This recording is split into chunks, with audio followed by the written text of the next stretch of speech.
Sua.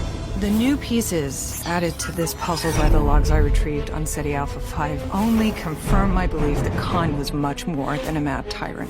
What is it you hope to achieve here? Khan and his people are dead. It is my intention to find the truth. Help me find the rest of the story.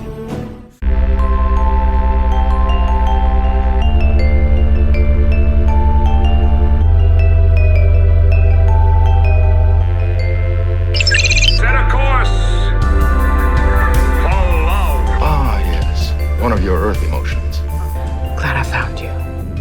Let's get married. Delete the wife. Welcome back to Deep Space Love, the Star Trek podcast where a married Trekkie couple explore love in all its forms throughout the final frontier. I'm Nicole, one of your hosts. I'm Joe, one of your other hosts. You're the only other host, Joe. What's up?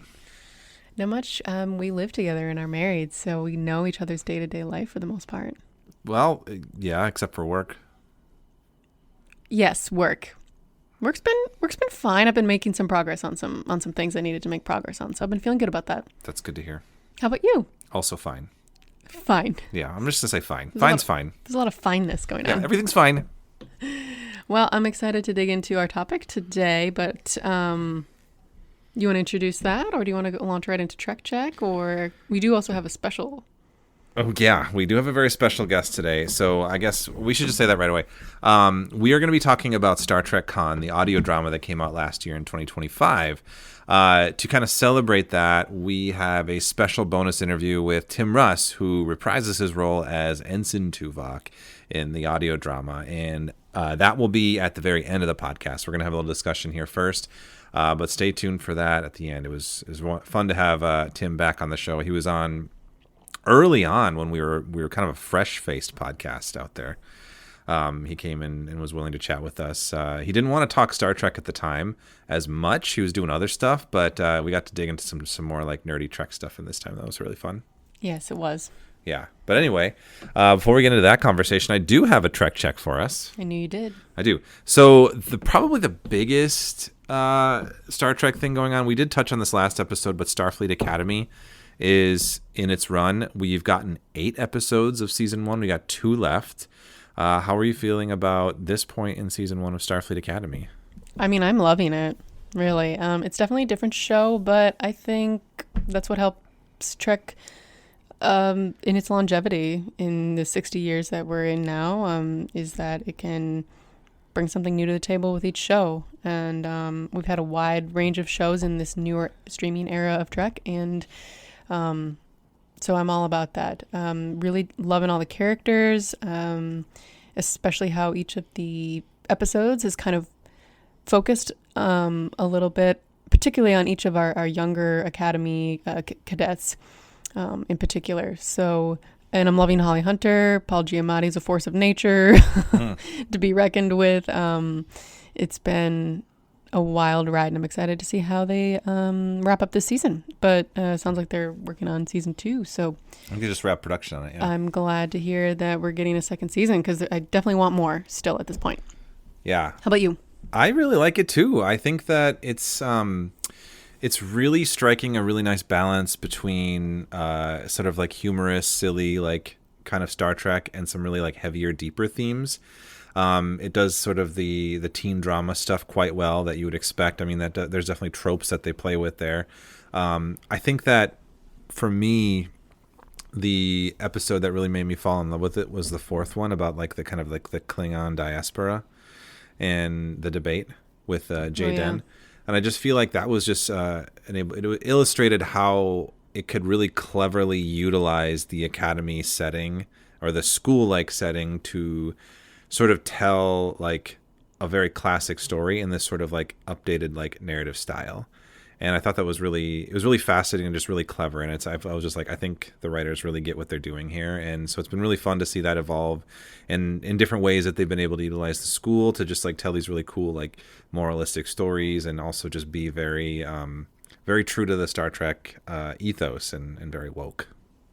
Another thing I like about it is it being a spiritual successor in a direct successor, I guess, also to Discovery. Mm-hmm. But I guess hopefully those listening have started watching it, but there's a particular episode where the cadets really go through some intense experiences and are working through kind of some grief. And I think that that's being explored really well, especially coming from the experience of being cadets and not having that experience that we see with all of our bridge crews going through some of the intense experiences that they have, if that's making sense.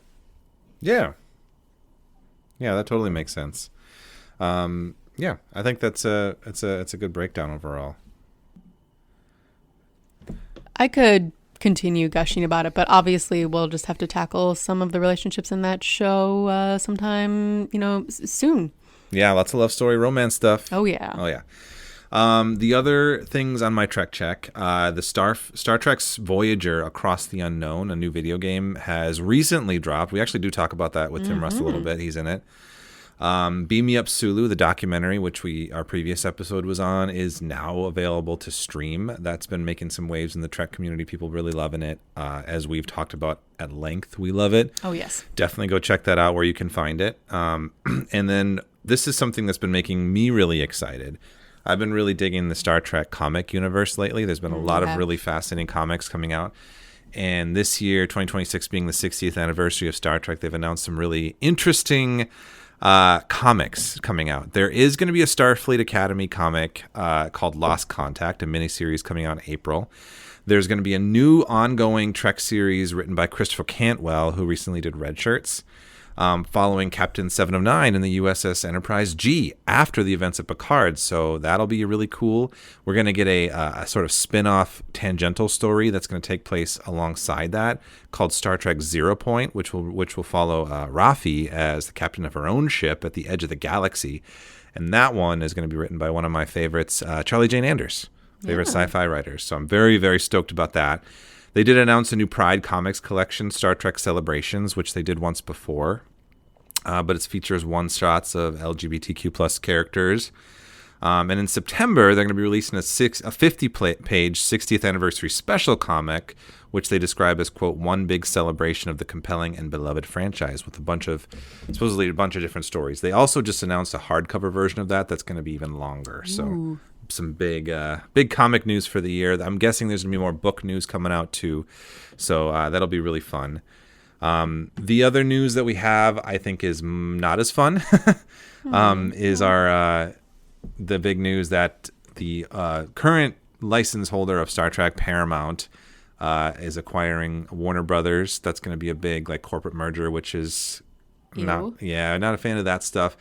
But with all of that, and with sort of the new management or regime that's involved in Paramount CBS, this is the first time that there is no new Star Trek currently in production since 2017. Periods of rest time can be valuable. There's been long stretches of time without, shows in production in the Star Trek history. And I don't know. I mean, it is definitely sad, but I would rather have quality over quantity.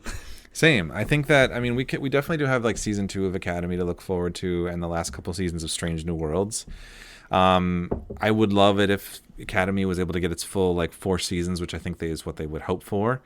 But you're right. I think that, Star Trek had to go dormant for a while to kind of come back, in this era. And so I think it's just only inevitable that's something that's going to happen again. So. Not that I'm a fan of mergers, but... Not a fan of that at all. Yeah. No, just to be clear. That sucks. But anyway, that was our Trek check. Computer, status report. What the hell was that? Thank you, Joe. Yeah. So, shall we get into Star Trek Khan? Yes. Or, as they would say in the episode, Star Trek Khan. That is exactly how he said it, yes. Yeah, that was great. I'm actually really excited to talk about this because... I'm going to be honest, when this was first announced, it was not something I was stoked about. Wow, tell me more. I just felt like there's this kind of shadow, and I think I even say this in our interview with Tim Russ, there's Khan kind of casts a shadow over Star Trek in a way that I feel like Star Trek wants to keep coming back to Khan, and we see it over and over again. We saw it with Into Darkness. It's just like an iconic. I mean, the movie and the episodes are iconic to the point where people like will reference them all the time. But then we have like characters that are somehow related to Khan, and it just seems to be something that Star Trek wants to come back to and touch on a lot. The time travel back to that era, the eugenics wars, is something they talk about. But that being said, so that was like, I was like, is this just going to be another like, oh, we got to talk about Khan again? And I was wrong. It's awesome. That's interesting. I mean, I see what you're saying about the shadow and bringing things back to Khan here and there throughout the franchise's history. But I don't know. You know, what gets really overdone is the Borg. So I'm just going to throw that out there. That's true. Maybe there will be an audio drama about the Borg that will change my mind. But anyway, I don't know. I think I just worried because it's like Khan is that overdone is what I'm trying to say. I agree. I mean, like I said, I was proven wrong. I really enjoyed it. But like I just think that I will say Into Darkness was a bit much. I think maybe that's what I'm thinking of that soured me a little bit. I was just like, I don't know if we need to keep like coming back to Khan as like a touchstone at the time. Yeah, well, whatever. I don't even know if I would want to make an episode about that movie, but anyway, that's its own thing. Sure. That there are things we could discuss, but right. I don't want to get into that. So anyway, for those who may not be quite aware, this audio drama that recently came out, Star Trek Khan, explores the nearly 20 years between Star Trek the original series episode Space Seed and Star Trek II: The Wrath of Khan. Ultimately, it follows the character of Khan Noonien Singh and his followers on City Alpha 5, which begins as a lush, bountiful planet, but ultimately becomes the barren and desolate by the time we see it in the film. It's told through a framing story that's set after the opening sequence in Star Trek Generations, so post Kirk's quote-unquote death. But it follows a character by the name of Dr. Rosalind Lear, a historian researching lost logs pertaining to Khan's story. And she is transported to City Alpha 5 to uncover more logs and uncover more information by the Excelsior with Captain Sulu and Ensign Tuvok. Hence we get Tim Russ and George Takei back in the fold. The series itself consists of 9 episodes, directed by Fred Greenhalgh, I believe it's pronounced, and written by it's a tough one, and written by Kirsten Beyer and David Mack, based on a story by Nicholas Meyer. So Nicholas Meyer, director of Star Trek 2 and 6, had this kind of idea floating in his head and really wanted to put this to paper, and this is kind of the chance that he's finally gotten to do it. So he did the kind of the story direction, and Kirsten Beyer and David Mack, who were just storied Trek authors from the novel verse and are also involved in the shows, and they ended up creating most of like the scripts for it and the writing for it. So that was there's definitely like a high like Trek pedigree behind the scenes for sure. That being said, they also created like a whole original like audio world with like really great sound mixing and an original score too, and it just in my opinion it sounded really great. Yeah, it sounded really top tier. I don't know, personally, I haven't listened necessarily to a lot of audio dramas. I've listened to audiobooks, and that's probably about it. I mean, I think audio dramas, I think like one of the precedents that we could look to is like the BBC or the Doctor Who Big Finish ones. Those are some like pretty famous audio dramas and like a franchise. Like I just feel like this opens the door for something more unique that we could do. Like we could bring back actors to voice their characters in this kind of format in a way that we wouldn't really have to worry about de-aging or anything like that. And it just seems to, like I said, opens a lot of new doors to like tell stories from like a lost era, like this era where Sulu's captain of the Excelsior still. I think it's a really cool idea. I mean, we did have an audio drama before. It was set during the Picard era. I believe it's called No Man's Land, which Kirsten Beyer also was a part of in writing that.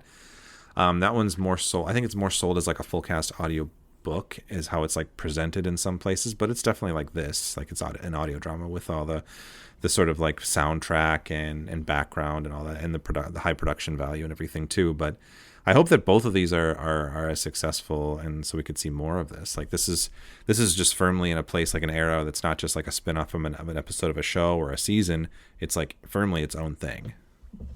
Yes, but with generally characters that we do know, and introduces some, obviously it introduces new characters and stuff, but this was such a fascinating piece, and it was entirely engrossing, only really engaging, the audio sense or the auditory sense. It definitely like envelops you in the world and, emotional attachment to the characters and all the things that go along with that. Even just, the sound effect of, those, what they call in the show or in the audio drama, SETI eels. The SETI eels, yeah. Man, like that, like chittering really sends chills down my spine. Mm-hmm. Yeah. So it's very effective. And echoing what you said, I'd love for there to potentially be more of this. I mean, not necessarily Khan stories told, but more audio dramas. Yeah, more audio dramas.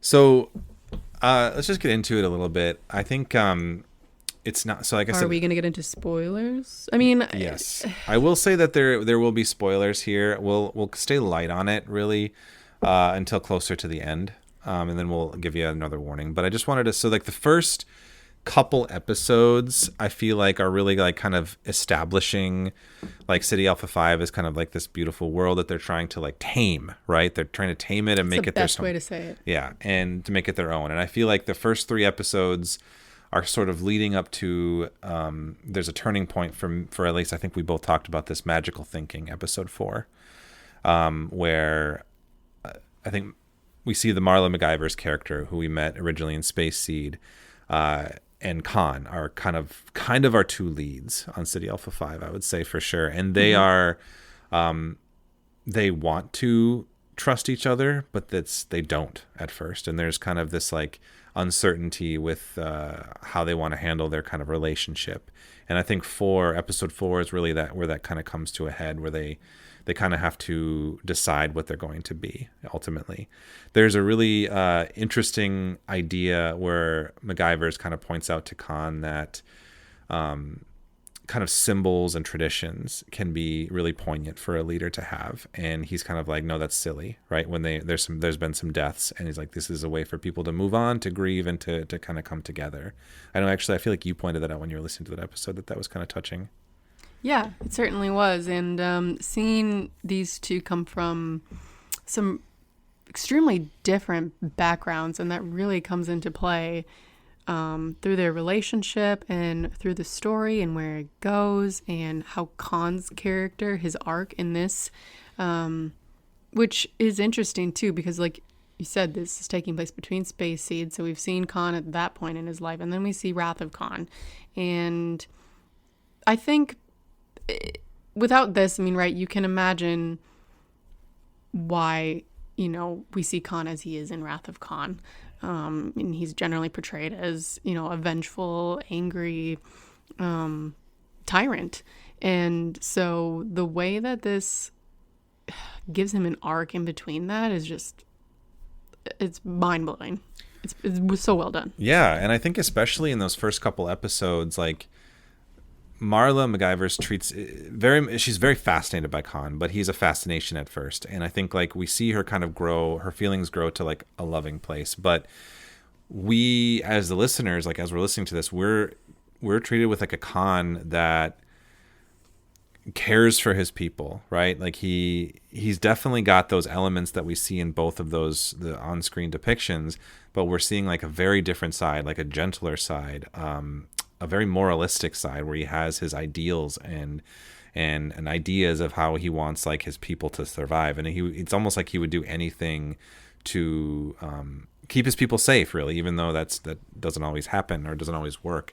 And so it's interesting at first I was like, how are we going to reconcile this picture of Khan, who's very like kind of thoughtful, I think, in the beginning especially, and like nuanced in his perspectives, to the one we see in Wrath of Khan, where he's very vengeful and angry and kind of blinded and clouded by that. And I know there's some inevitabilities where it's like, we know that the planet's going to go barren somehow.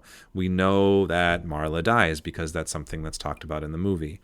So it's sort of like, how are we going to get from this Khan that we're seeing to that other Khan. And it's interesting because then you know that there's going to be a tragedy element to this, and that's why it comes off as a little, I almost say like Shakespearean, like a play almost. You know, stole my line. Were you gonna say that? I was gonna say there's a Shakespearean vibe to it. There totally is. The fated tragedy, essentially. Yes, exactly. The fated tragedy. That's well said. And, it turns, and I think some of the best stories in any corner of media, some of the best stories give, context to what we perceive as villains. Mm-hmm. And in a lot of ways, villains are kind of just like highly tragic characters that, kind of, I guess, the way that they approach it is just different than like what, is sort of perceived as heroes in media and culture. But that's kind of a theme throughout this also, at least from the Rosalind Lear, the sort of, if you could think about like kind of the future, or not future, but like the present, as far as like we can tell how the audio drama is structured, with Rosalind wanting to paint this larger picture. And I think she even has the classic line that history is written by the victors. And so, that's her plea in the beginning. She's challenging Starfleet. Like, she's challenging Starfleet. She's basically like, how could Kirk not have known that this planet was set to explode? How could Starfleet not have checked up on this colony? So she's her kind of like thesis to begin with is that Kirk and Starfleet are at best negligent and at worst did it on purpose. And she's met with like definitely challenge from Sulu in the beginning, which is a really interesting debate because Sulu is very confident, especially reeling from the, like I said, quote unquote, death of Kirk. So he's like dealing with the loss of his friend and kind of being like, no, that's not the Kirk I know. And it's also not what Starfleet did. I know Khan. I've seen Khan and I know he's a terrible person. He's a monster. Like, that's his perspective. And so it's interesting to see these two people, like there's kind of this meta narrative outside of it, of like, outside of the Khan story on City Alpha 5, which is really, really fascinating. But Sulu is willing to like help her make the trip because she's like, if there's something to uncover, it should be uncovered, even though I think you're wrong. Yeah. I mean, so the story can happen. Yeah. Exactly. It's sort of interesting. It is. Even once they're there, I mean, I don't know. She sort of oscillates between being almost a bit annoying and her, like, when they're like, all right, well, how much more do you need? And she's like, they're like, we can give you 2 hours. And she's like, I'm going to need days. Like, it's like a month or something. Yeah. But then there's Tuvok, the Ensign Yes. Tuvok character, who is sort of like a mediator between the two of them. Like, he's the neutral Vulcan. He kind of is. Like, he understands Sulu's perspective, which he brings to Dr. Lear. But he also like is fascinated by Dr. Lear's research, and he's just like, it's interesting because he can sense that there's more going on in the different cases, and it's almost interesting to see Tuvok like navigating all of it. Yeah, he's almost the perspective character for the audience. Kind of like uncovering it all and figuring out what's going on. Yeah. Mm-hmm. That's really it's really fascinating. And to your point about like recontextualizing villains, I think like what it proves to be all in all is just a very like at its core like Star Trekkie story that's making you look and reframe things differently, challenging your perspectives, and just looking at like how that concept of like history is written by the victors, or how history frames something, and like maybe what context might be missing from these kinds of things. So it's interesting. I think it's really good stuff. One of the most interesting relationships in the audio drama is that between Khan and Ivan. And like you mentioned, we see in the beginning, first couple episodes, Khan trying to, he doesn't need to establish himself as a leader, but he's trying to establish his people on this planet, and he is trying to set down some ground rules and orient them to the planet and to their goal, their mission, his mission, and he is very trusting and like not the tyrant he's painted as, right? And Ivan is kind of the foil to that. Yeah. Throughout the entire audio drama, all the way until the bitter end, as sort of like we see Khan being able to, I don't want to say entertain, but actually like engage with different ways of solving problems. And Ivan kind of only knows one way to solve problems, through violence. And it's interesting throughout the story, Khan attempts to avoid violence in a lot of cases. He does, yeah. And Ivan's always willing to go like guns blazing to whether it's the creatures of the planet that are endangering them or people he perceives as threatening to Khan. And, you know, and he accuses Khan of changing, you know, and kind of like as if they're cut from the same cloth. And as the listener, you kind of realize that they're not, even though they kind of have sort of a similar like background or context to who they are. You know, just the fact that they were essentially created to be these enhanced humans or augmented humans, excuse me, and, you know, essentially created for war. And that's definitely played out for Ivan. And it's an interesting contrast to the arc that we see Khan go through. Yeah, it really is. Yeah, Ivan's, very much a conquest forward kind of guy. And who can't change. He can't see any other perspectives. No. Like Khan learns to see other perspectives. He does. I mean, I think a lot of that understand them really comes down to like to Marla a little bit, kind of helping to be his heart or like a kind of a guiding star in some capacity too. But he's also just like, I think he's got more of a nuanced perspective in general because he's trying to do right by everybody. On all his people, and Ivan kind of has a singular focus. It is a very interesting relationship. But Ivan views himself as like his most loyal. He does. His most loyal follower. He does. That's true. And so the way that he feels betrayed by Khan, but likewise, I mean, Khan ultimately gets betrayed by him also. Mm-hmm. So yeah. Anyway, that's one of the more interesting. I mean, we'll dive into more of the romance. But I actually some found betrayals and. Again, Shakespearean. Yes, yeah. 100%. Yeah. Well, and I don't know if we want to sort of put the like spoiler if we haven't listened. Yeah. Okay. So let's get into a little bit of spoilers here. I think so. Episode 5 is a very big status quo shift. That is where we meet a very different element to the story. There's another race of aliens that they find on City Alpha 5 that crash lands there, the Elborians.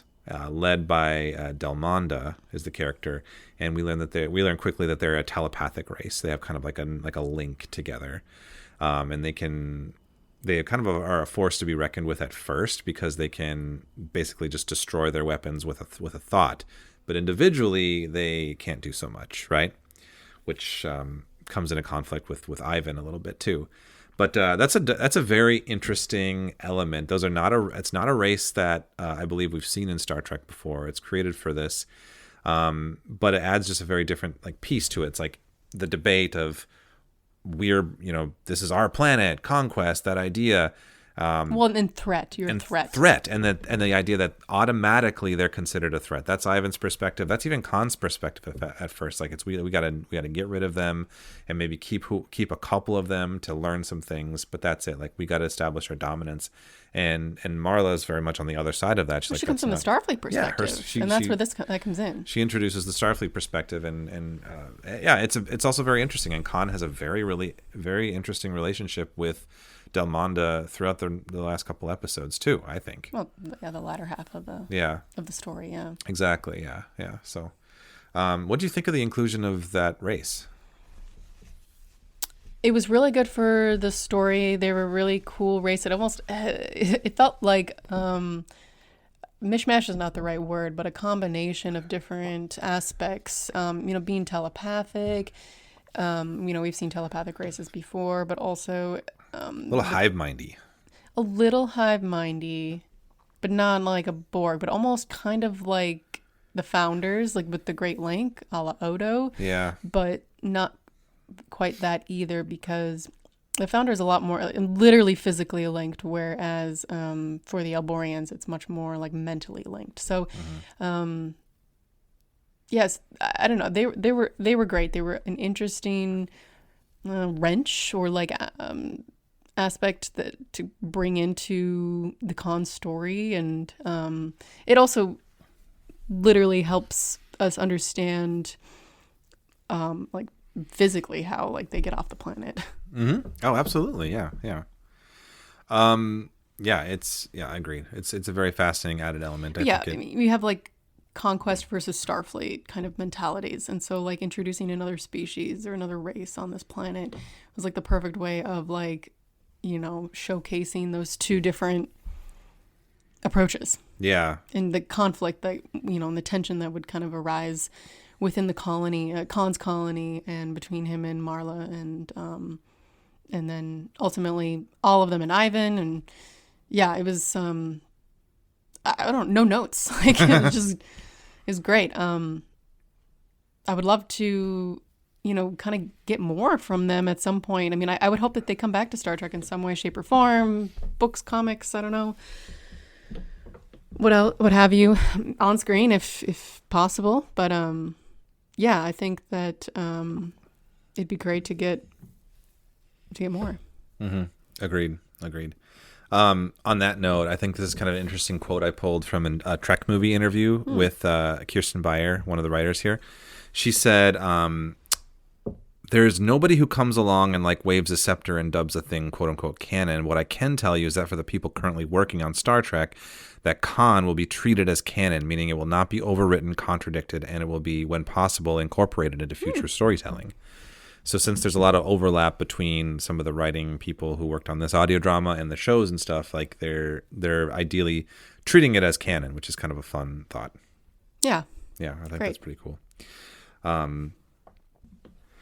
So anyway, yeah, ultimately throughout the 9 episodes, there are quite a few and more, I'd say, twists and turns, reveals that I think that we're just not going to get into in this discussion because it is kind of fresh. And I think we both would say, go check it out and listen to it because it's super cool. We want more of these things. And I think for the sake of like the writers and everyone who put all the work into it, I think it's worth the time. It's great. It really enhanced my drives to and from work, I would say. I know. I was pitching it to one of our friends that is a Star Trek fan. Also, watching Academy with right now, and I was pitching it to him, and I'm like, okay, when you have your long drive, like, back home to where his parents live, I'm like, you could put it on then, like, you'd get through it in like half the drive. Yeah, it's breezy. I think, like, I mean, they're like 30 to 40 minute episodes, I think, right? You can get through a few at a time for Whether sure. you're driving or maybe you ride a bus or a train or maybe, download it. You could listen to it on a plane while you're traveling, like while you're or listen to it while you're folding laundry. I don't know. I think dishes, yeah. And anything you can, it makes all of those kind of boring things a lot more fun. So agreed. And it's not, I don't even think, so 9 episodes, but they're not all an hour. I think that they're not an hour at all. I don't know what the longest one is. No, they're not. There's also ads. Like, I think we listened to ads it on, and there's credits at the end. Take a little bit of time to take a few minutes. Star Trek Con. So I really feel like each episode's probably only, actual content's maybe 30 to 40 minutes per episode. Don't quote me on that. Maybe sometimes more, sometimes less, but probably not less. But anyway, it's maybe 6 hours total. Yeah, something which like is that. Very light. So yeah, check it out wherever you can. I think I listen to it on Apple Podcasts. Same. Yeah, you can find it most places. I think it's on YouTube as well. Anyway, should we? One of the things that we like to do on this podcast is we like to talk about the romance, the love story. Mm-hmm. Should we give a little rating to the central love story? There's a couple love stories. There's a few other characters that have some romances in here. For time's sake, unfortunately, we weren't able to cover all the characters, but I just want to give a shout out to like all the actors who were involved in this. Like, really, really good job. Like, they really fleshed out some of the secondary characters. Like Khan's people were incredibly fascinating. It wasn't just kind of the centerpiece characters. Like, they were all very interesting. But I'd say at the core here, this like kind of like emotional romance, we have Khan and Marla McGivers. And we had 2 newcomers to Star Trek playing the roles. We had Ren Schmidt playing Marla McGivers and Naveen Andrews playing Khan. Before we get into our rating scale, which I'll explain in a minute, what did you think of their interpretations of those characters? They were excellent. Like I said, no notes. I think that they really brought these characters to life, but in a way that honored those who came before them. I think, I think so. I think I agree with you. I think just by virtue of like when it was made, like the character of Marla McGivers in the 60s, I think sometimes wasn't served the best. I think you can actually go back and watch, and she does have some cool moments though in that episode. But I do think like the fleshing out that this character is able to get, that Ren Schmidt is able to do with her voice and with just like the acting that she does here, was really meaningful for that character, and I think very very important. I think in establishing her more as an expert in her field, and she wasn't just making some sort of rash, childish decision to follow a fascination. Like there was a lot more to it, and I think that's that reframing was really, really good. Yeah. Yeah, because I mean we talked a lot about the reframing of Khan. I think the reframing of Marla is quite interesting too. That's true. Yeah. Yeah. Anyway, they are the kind of the central core romance, and we do have our patent pending rating scale. Literally face palming right now. Literally. So starting at the bottom, we have a red alert, which means a pretty toxic relationship. Yellow alert, not so great. Fascinating. We're interested to see more. Fully functional, meaning a very solid relationship. And resistance is futile is too hot to handle. What would you put Marla and Khan? I have been thinking about this ever since, because I think I finished it like, I don't know, 2-3 weeks ago. Mm-hmm. And I'm going to put Khan and Marla at a fully functional. Okay, go on.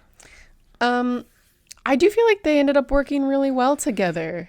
We've already talked about how they really balanced different aspects of each other out, particularly Marla balancing out Khan. But I think...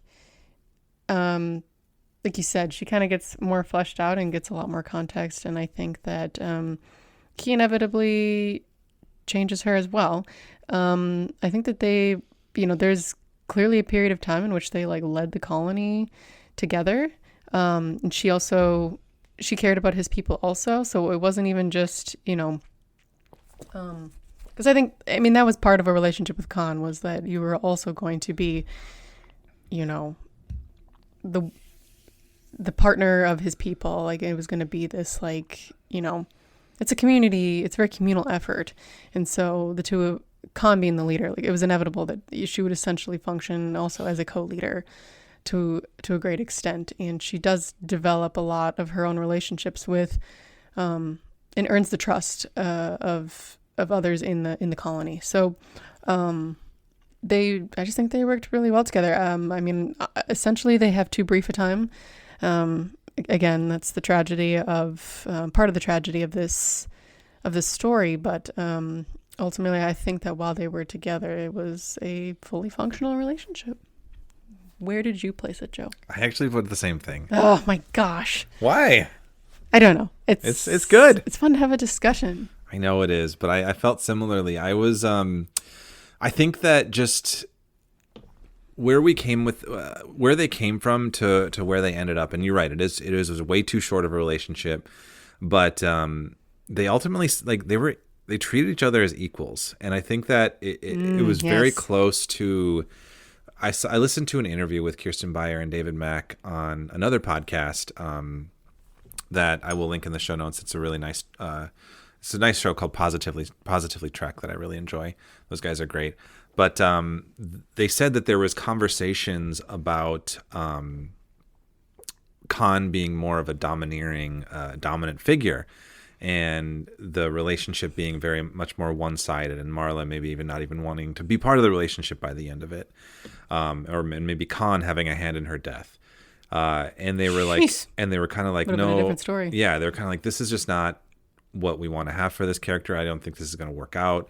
And they really kind of they really changed it to what this is. And I think what they landed on was very smart. I think this would have been a much less fun project to listen to if it was more like that. Yeah. I don't know if I would have even wanted to. Well, yeah, exactly. Like, I mean, it's also, like it's probably like early stages of conversations of like, what is this character who we only know as a villain going to look like? There was a brief hint of that in the beginning, I will say. I think so too. Like right before they really kind of, I don't remember which episode it's in, maybe the second episode, but where like, yeah, I mean, yeah, some of the other characters say like, you're here to be a backup breeder, yeah, basically. Yeah, exactly. And so that was pretty dark and like awful. But I think that I don't know, that seems to be like a little hint of what that maybe would have looked like. Yeah, exactly. But they really quickly pivoted from that, and like there was a mutual respect. There was absolutely a love and a passion there, and there was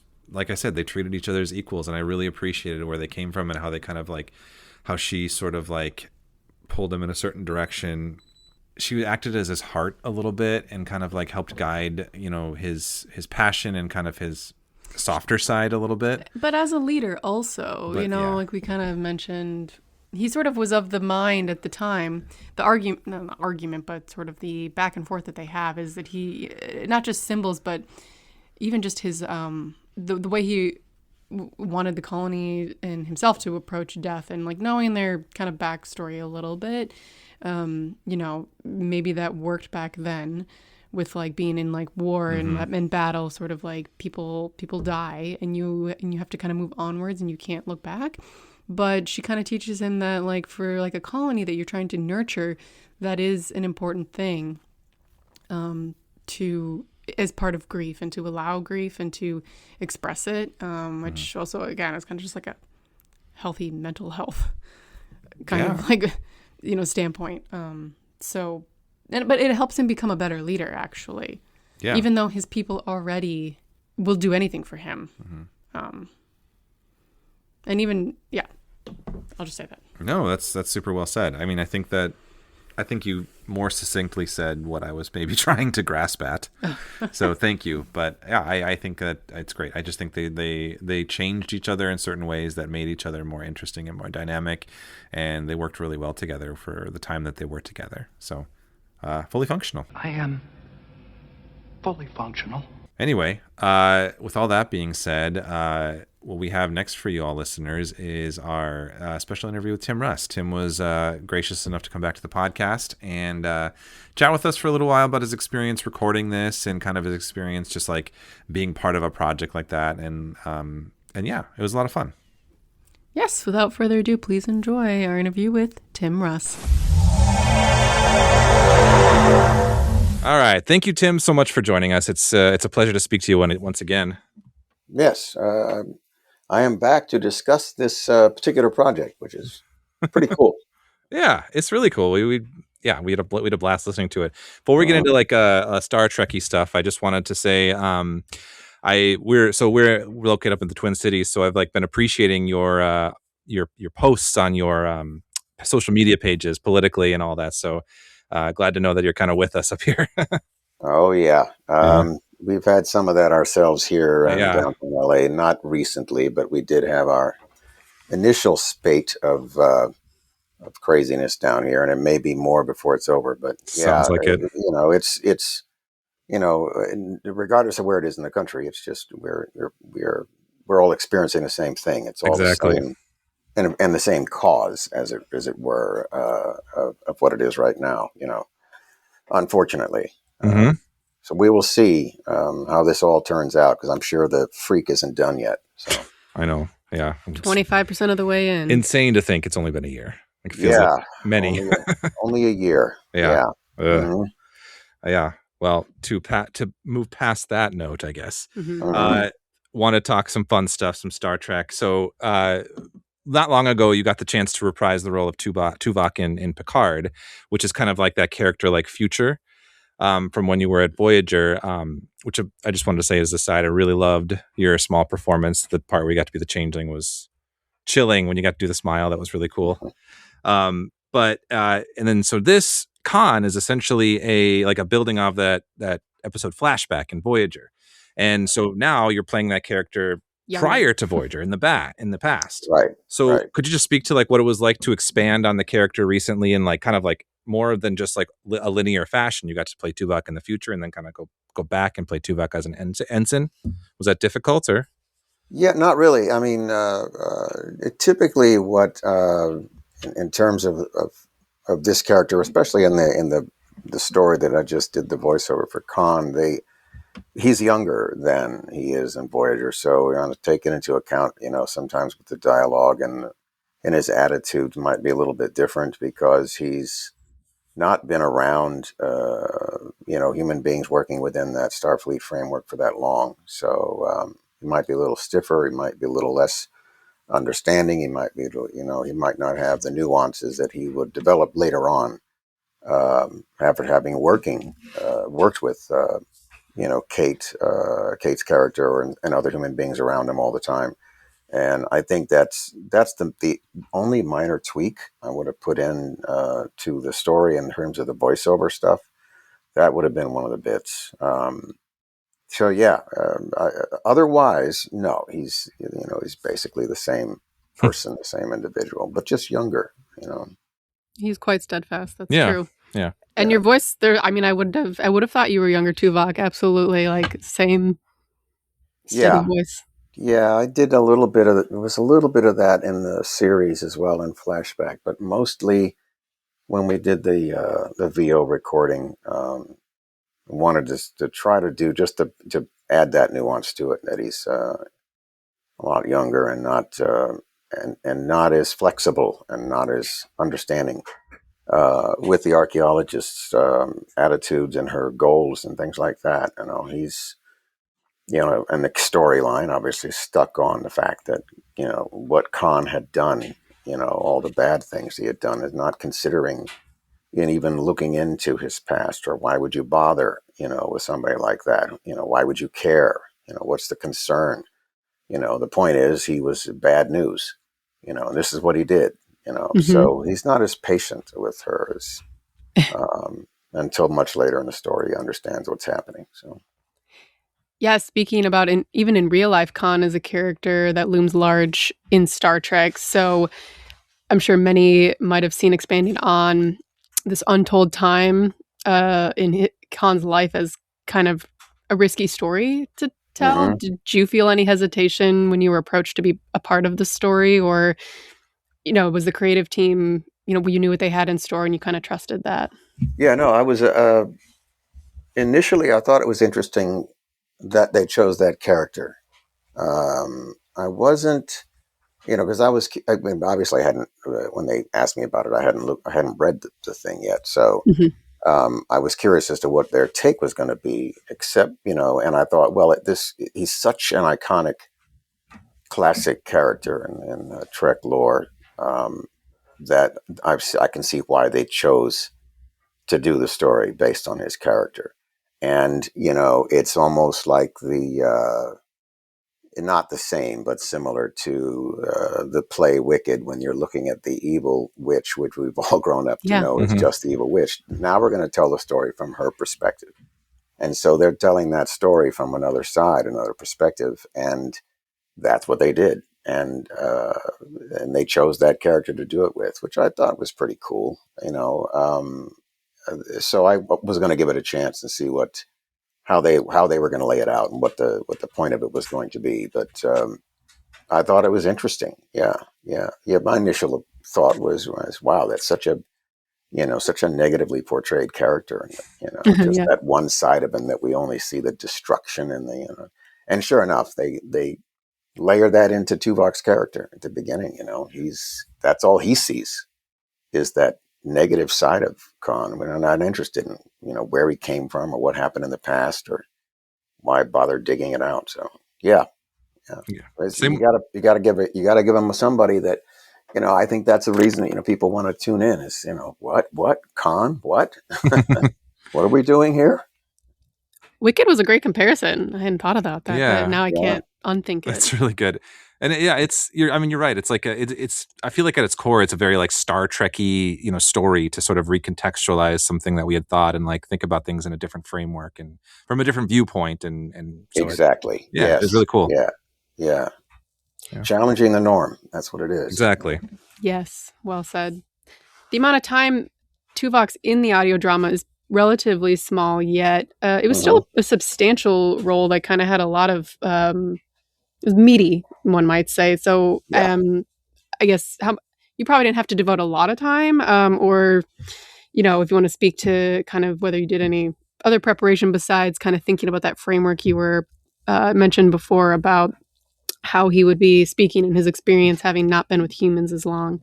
And did you mostly do your stuff solo, or did you happen to work with anybody else, any other actors in the voice? Well, yeah, I worked, I think it was a total of 2 sessions. The first one was obviously the longest one. That was the main session. And that was with the actress, the archaeologist character. And so we did all of our dialogue, together.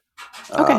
in the same studio, and so it was, which is a nice opportunity because it doesn't always happen. Usually, you're in the booth by yourself, and then they have to cut everything together, and it's it's not the same as being able to work with the actor in the room to do the dialogue. It just makes a huge difference. And at the time, and I think it was a number of hours it took us to get that session done. The second time they brought me back, I think it was mostly just some pickup stuff and stuff that they added or tweaked or changed before recording. So, and that was a much shorter time. That I was by myself for that stuff. So it was good. I didn't have to. I mean, when I went in there, I had read the dialogue and text beforehand going in. So I had an idea of what I was going to do, and then I got in there and George spoke to the director about it and said, "Here's the way I'd like to approach it. Given the fact that he's younger in this piece." And he was dead on. He was absolutely. He's happy with it. It was a very to do. This character is not that much of a stretch because I've done him such a long time. For sure. I just finished doing him for something else recently. Was it earlier in the week? Oh man, it was a mountain of dialogue that was. Ooh. for a game. Oh yeah. Interesting. Okay. What the hell is it? Is it the Star Trek Online or the new Voyager game? It's a Voyager game, yeah. I heard about that. Yeah, new Voyager game. That's right. I just had to do all the stuff for that one as well. So. Oh, that's cool. Oh, that's a lot. Are you a gamer yourself at all? Not right. Well, yeah, but not. I do an online game, which is a World War II flying game. There's a joystick there. It's a World War II game, and it's online with other people who are online. Yeah. And so you go to the server and the platform, and it's air combat, it's ground attack, it's all kinds of things, tanks and ships and all that. So you can jump into all these different things, and your opponents are the other folks that are out there sometimes. So you have a team against another team. I do that. I used to play PS4. A lot, first person shooter, all that stuff. So it's Call of Duty and Recon and all those games. Those were the ones that I played, and those were campaign games. I wasn't online. Yeah. So, but I haven't done those in a very, very, very long time. I've been mostly doing the live online because it's people, Yeah, it's connection. You can talk to them, and it's kind of crazy because you've never seen them before and never met them before, but you know them. That is the weirdest damn thing, man. Yeah. It is so strange. Yeah. But that's what, those are the only games that I think I did see the Star Trek, the other game that I voiced for the first Star Trek game. Star Trek Online, I think is what it was called. Yeah. Yep. I voiced the character for that. And that was dialogue that had to do with coaching the character. Oh, interesting. So you would tell the character what to do, and here's what you have to do, and are you prepared for this journey, and have you got your this, that, and the other thing, and warning them against not messing this up, and whatever. So it was more dialogue for the player, the lead player. Yeah. And that one was really well done. I was surprised when I saw a piece of it. I said, "Wow, that's pretty good." I didn't play it; they just sent me some footage from it. Yeah.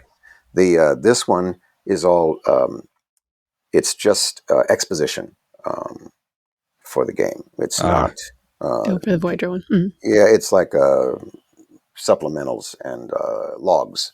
Oh, okay. Sure. Yeah. For whatever, and that's how they're going to put it in. We'll see. Yeah, it's cool. I mean, I hope it does well. I'd like to see. It'd be cool to see more Star Trek games out there. Yeah, I think since it's specifically Voyager, it's kind of cool. That is really cool. That'll be cool, and there's other characters I think from the cast that are in it as well. So we'll see. Yeah, see how it goes. Yeah, awesome. I was kind of curious with regards to Khan, like when you did the flashback episode, in Voyager, you got to be on the bridge of the Excelsior with George Takei's Sulu. Did you guys reconnect? Did you reconnect with Takei at all, or not so much? No, not for this because all they had for this was, I think that they had his recording already done. I think they had his voice dubbed already. Okay. He was not there, and he was not in the booth. Mm. And I only had 2 or 3 lines with him, or whatever it came out to be. So I think Right. they had either recorded him earlier, or they read his lines, and so I didn't get a chance to reconnect with him at all. And it's having worked with him on Flashback at the time, and that's going way back, was at that time very cool. Also, to actually work with him was great. Because they reshot that whole sequence. They didn't use stock footage like they were planning on doing. Right. Yeah, it was really cool. Yeah. Yeah, kind of an icon, right? Cool. Yeah, just a bit. Yeah. Do you have any hopes for, like, this audio drama it seems like it's been pretty successful. I've heard a lot of buzz on, like Star Trek boards and communities that they seem to be pretty, happy about it. A lot of people are listening to it. Do you have hopes that, you'll be back in the recording booth for future audio dramas, or do you want to be in, like, do you think there'll be more live action opportunities for Tuvok? Oh, I don't. You can only speculate about any of the live action stuff, or even in the audio dramas. It is entirely up to the producers. I don't know. Obviously, if they're doing anything like that, they're going through Paramount. You can't touch this stuff without going through. Yeah, for sure. Let's see, Paramount, CBS, Skydance, and I don't know who the hell else it is now. The 13 entities that own everything. So you have to get all of that. You've got to be signed off with all that. And I don't know what their deal was. I don't know, how they're obviously working with the studio and being able to produce it, because you can't otherwise. So it's up to them whether they see a few dollar signs, out there for the audio cast. If it benefits them financially, they'll do it again, because that's how they do things nowadays. So it may happen again, or who knows? They may do it again, but do a different story. With a whole bunch of different characters from the other shows. That is also possible. Because the concept is still the same, regardless of which storyline you bring up. And I think that those radio play style pieces like this one are just absolutely the best. They're so well produced, and they sound so alive. And all you have to do, you close your eyes and listen and imagine everything, all the images and everything else that you can conjure up just from the sound effects and the music and the dialogue and all that stuff. Oh my goodness. There's nothing better, in my opinion. That's such an old school way of taking in a story, other than reading a book. Reading a book is similar, but this audio experience is really amazing to me, especially when it's done that way, with all the production, Yeah, and an original score, from what I heard. Like, it's immersive. It's I was going to say the same thing, immersive. I did really, reading and audio are definitely different in regards to, like, bringing it into your imagination, but hearing sounds, like background sounds especially, it's like you can layer things in with audio that, while I love reading, like, you kind of have to read one line at a time. Sure. Yeah, you don't have the experience is there are multiple elements coming in all at the same time. And again, whether you have your eyes open or closed, you are seeing and imagining those moments. And when you hear the doors open up, you know what that looks like. So you can imagine them opening up, walking someplace and inspecting something that pulls something out of the wall, and you're trying to imagine what that looks like. There may be a sound this thing makes, and it's just everything that, I don't know. To me, it's just, it is a very different experience. And I appreciate the time and effort these guys put into putting these together, because it is really time consuming to get it all dialed in and make it work. And then you have, of course, the characters who are, speaking to each other, rather than, in the book, you're reading the quotations from one side or the other. So it's a unique experience. And I'm very happy to see that those things still live today. I've listened to some audiobooks where there's no production at all, and they're okay. It's all right, but there is nothing like hearing the full production of an audiobook, and there's just not that much, not that many of them that exist out there. So Yeah, it's. I mean, it makes me feel optimistic that like a franchise like Trek is dipping their toe in that well. Like Doctor Who does it a lot, and so it's just a cool like world to really start building into and telling some interesting stories. yeah, that 100%, 100%. Yeah. I suppose for you, doing more voice work would be a little easier than putting the ears back on and doing makeup and all that. Oh yeah. I mean, obviously, yeah. It's good because all I have to do is show up, and I can be in my robe for God's sakes and go sit in and do it. So yeah, it's from a standpoint of getting prepared and having to go do all that stuff and go on camera. Yeah, much different, and obviously the process is different. I'm sitting in a booth reading as opposed to waiting for camera setups and lighting setups all day long. So it's a very different experience altogether. Yeah, much easier. Do you have any upcoming projects, maybe perhaps non-Trek, that you want to talk about or plug? Yeah, I've got. I directed a second season of a web series called 12-Sided Die, and people can look it up online and take a look at the trailer for the second season. The producer, I think, is just now looking for which outlet he's going to want to put it on. But okay. 12-Sided Die is a group of friends who play role-playing games. Okay, yeah. And so it's about their relationship with each other, and there's another love story that's layered in there as well as a B story, and all of their hijinks and all of the things that they're trying to do in order to help out the character's a game inventor, and who's iconic. They idolize him, and he's sort of in the dumps and things because he's lost control of his game, and he's his relationship has collapsed because of all the stuff he was involved in, and they try to help him revive his whole career in terms of gaming and inventing these games and creating them. So it's a really nice story. It's a comedy, sort of a romantic comedy, if you will. Okay. And the characters are very much alive and very interesting. We've got a couple of characters from the Trek past that are in it as well as guests. So it's cool. Yeah. That's awesome. We'll definitely be on the lookout. We'll post a link to it in our notes as well. Thank you very much. I know you don't have a lot of time with us, so I wanted to just say thank you so much again for taking the time to chat with us and come on the show. Yeah, absolutely. Like I said, I mean, obviously there wasn't, as far as the Khan story goes, like you said, I didn't have that much of a footprint in it. There was so much other stuff going on in that piece. Yeah. That you could take up time talking to people about. I'm just in there for a minute, but it's a good minute. Definitely. It really was. Mm-hmm. Yeah. I do appreciate the buzz. I don't know if anybody else is going to reach out to me about talking about that story in particular. It may only end up being as a side note. Usually it's all about stuff I've already done, or even a Picard or things like that. So it's okay, no worries. All good. We'll see what happens as far as if they want to do another version of this or another Voyager version of it.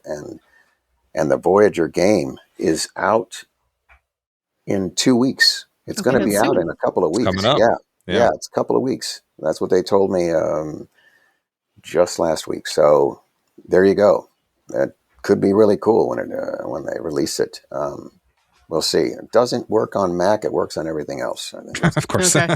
Yes, of course. Naturally, I have Mac as well. Me too. I live with Mac the rest of my life, man. Yeah. I mean, there's only a handful of things that work. There's only a couple right now that I can talk about, and I was lucky enough to be cast in this role, Tuvok, because I have some of the elements of his character. Yeah. In case you didn't realize that already. I can see it. Efficiency, logic, and practicality and functionality are one of my main things. So efficiency. Yeah. So it's Mack, which I've had since before you guys were born. Wow. Damn sure. 1984. Am I right? Yep. You are right. 1984. I've had that computer. Not one crash, not one loss of a single byte of data since 1984. Okay? That's miraculous. Now Yeah. you tell me what else works today. Like that. That's Please, great. I'm wide open. Go ahead. Have the people chat. Oh, yeah, go ahead and try and find it. Okay? I don't give a rat's ass, who's running the show. I don't care. I don't like them either, but I just want the goddamn thing to work. That's it. I say that all the time, yeah. I know, right? Just work, please. Yeah, you guys, you're growing up in it. It's only Yeah. going to get worse. Let me tell you. I know. I Yeah. know. All right. All right. Thank you. Thank you again to Tim for coming back on the pod. It was so lovely to chat again. And thank you to everyone listening today. Please check out the audio drama Star Trek Khan, wherever you get podcasts, wherever you listen to this podcast. Reminder, you can find us at DS Love Pod on Instagram, Threads, and Blue Sky. So follow if you like what you're hearing, and if you really like what you hear, rate and review wherever you're listening.